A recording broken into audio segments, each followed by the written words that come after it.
Assalamualaikum warahmatullahi wabarakatuh. Alhamdulillah. Alhamdulillahi rabbil alamin wa bihi nasta'in ala umurid dunya waddin. Ashhadu an la ilaha illallah wahdahu la syarika lah. Wa ashhadu anna sayyidana Muhammadan abduhu wa rasuluhu la nabiyya ba'dah. Allahumma salli wa sallim ala sayyidina Muhammad wa ala alihi wa sahbihi ajma'in.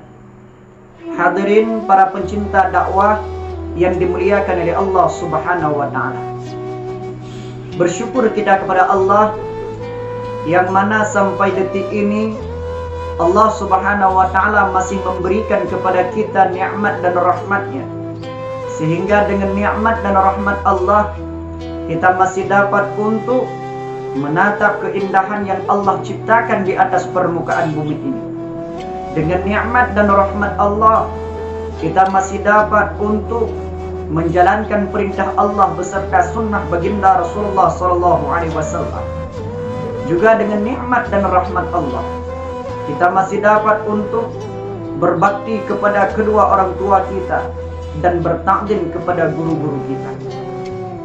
Maka berbicara tentang nikmat Allah, ada sebuah nikmat yang paling berharga dalam kehidupan kita, yang mana nikmat iman yang Allah tanamkan dalam lubuk hati kita semua.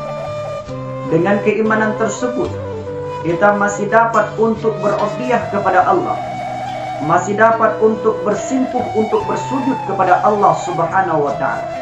Karena kenapa? Itu merupakan dorongan yang ada, iman yang ada dalam hati kita semua. Maka berbicara tentang iman, memang iman tersebut tidak nampak secara zahir kepada kita.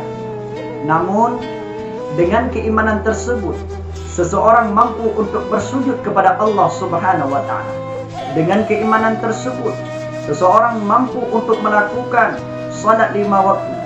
Dengan keimanan tersebut, seseorang dapat untuk berbuat kebaikan di atas permukaan bumi ini. Maka jagalah diri kita, jagalah keluarga kita, agar keimanan yang ada dalam hati kita, agar kita dapat menjadi sebagai orang-orang yang bertakwa kepada Allah Subhanahu wa ta'ala. Hadirin para pencinta dakwah yang dimuliakan oleh Allah Subhanahu wa ta'ala.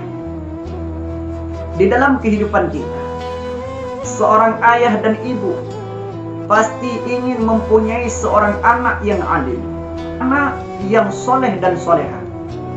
Namun untuk mendapatkan, untuk mencapaikan keinginan tersebut, kita harus mengetahui sebagaimana guru-guru kita yang dulunya menginginkan anak yang alim, yang dulunya menginginkan anak yang faham tentang ilmu agama. Maka dalam sebuah kitab Ta'lim Muta'allim, guru kita pernah berkata, wa kana ustaduna Syekhul Imamu Sadiduddin Syairadi yaqulu qala masyayikhuna. Adalah ustaz kita Syekh Imam Sadiduddin Syairadi berkata, apa beliau berkata? Qala masyayikhuna, telah berkata oleh syekh kita, man arada ayyakuna benuhu alim, barang siapa yang menghendaki bahwa adalah anaknya aliman itu orang alim,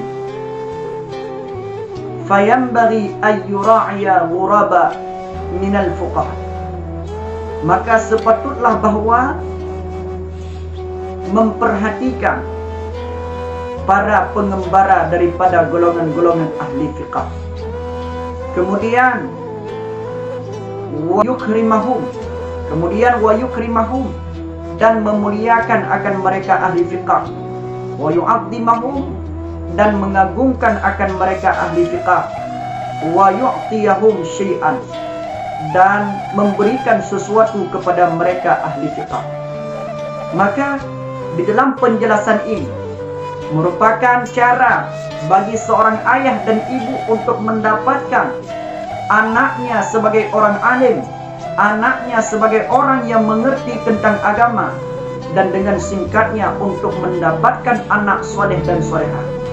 Maka dengan cara yaitu kita memperhatikan orang-orang yang alim, kita memperhatikan orang-orang yang menuntut ilmu agama, kita memperhatikan orang-orang yang berjihad di jalan Allah Subhanahu wa taala. Wa yukarrimahum, dan kita muliakan akan mereka orang yang menuntut ilmu. Wa yu'azzimahum, dan kita agungkan mereka orang yang menuntut ilmu. Dan juga kita memberikan rezeki kita kepada orang-orang yang menuntut ilmu. InsyaAllah Allah akan membantu kita. InsyaAllah Allah akan memuliakan kita dengan cara Allah memberikan kealiman kepada anak kita.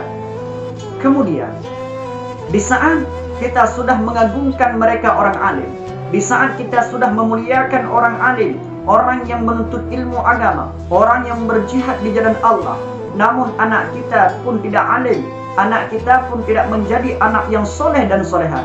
Ingat, fa illam yakun ibnuhu aliman yakunu hafiduhu aliman. Maka jika tidak adalah anak kita itu alim, niscaya Allah akan memberikan kealiman nanti kepada cucu-cucu kita. Tapi dengan syarat, kita harus mampu untuk berpisah dengan anak-anak kita sementara. Kita harus mampu berpisah dengan cucu-cucu kita sementara. Dalam artian, kita memberikan mereka kepada jalan untuk berjihad di jalan Allah. Kita memberikan mereka ke pondok-pondok pesantren. Kita memberikan mereka kepada orang-orang alim agar mereka terdidik sebagai anak yang berbakti kepada Allah, yang berbakti kepada kedua orang tua. Jangan kita hanya mengharapkan anak kita alim. Jangan kita cuma mengharapkan anak kita menjadi soleh dan soleha, akan tetapi kita tidak pernah menanamkan kepada mereka yaitu ilmu agama. Dan kita tidak pernah memberikan kepada mereka peluang untuk berjihad di jalan Allah Subhanahu wa taala.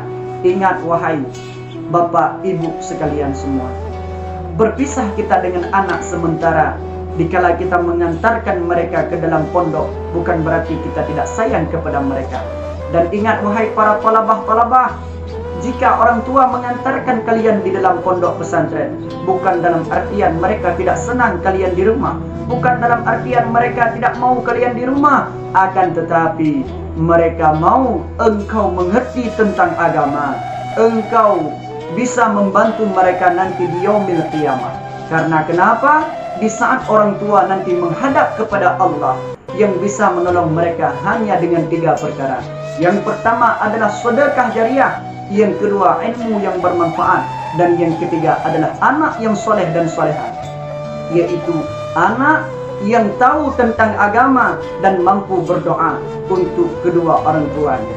Maka hadirin para pencinta dakwah yang dimuliakan oleh Allah Subhanahu wa taala, semoga ini menjadi manfaat bagi saya pribadi dan menjadi manfaat bagi seluruh kaum muslimin dan muslimat yang dimuliakan oleh Allah Subhanahu wa taala.